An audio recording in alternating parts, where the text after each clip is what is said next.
retrouve Benoît Ferrand de La Première pour ce nouveau journal. À la une, la Guadeloupe, trop de chaleur, pas assez de pluie. Certains agriculteurs commencent à faire la grimace, Benoît. Oui, rien d'ailleurs de véritablement anormal selon Météo France, mais certains agriculteurs, vous l'avez dit, eux trouvent la période un poil trop longue et aimeraient bien voir tomber un peu de pluie. Reportage Jessie Blanquet.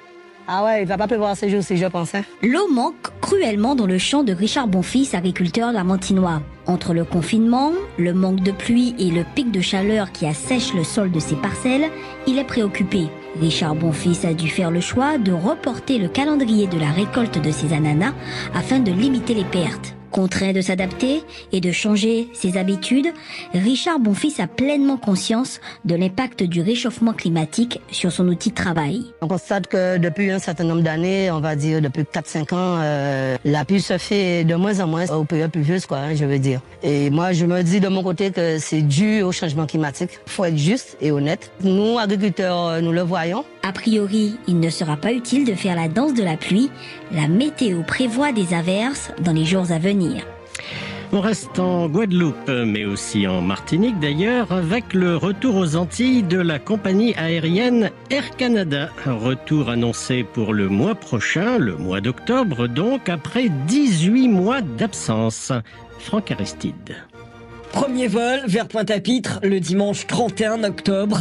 La veille, c'est la Martinique qui aura accueilli pour ce grand retour l'Airbus A319 d'Air Canada.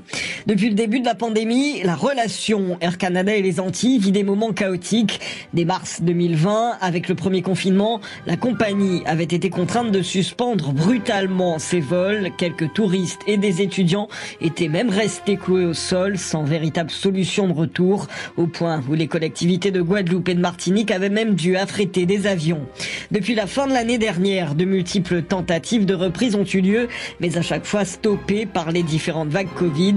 Des soubresauts dans une histoire vieille de 45 ans entre Montréal et Pointe-à-Pitre et qui n'avait jusque-là jamais été rompue.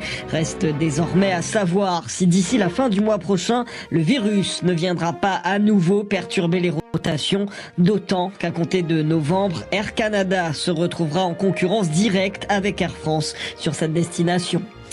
Bon après-midi Marion, à demain. Et merci.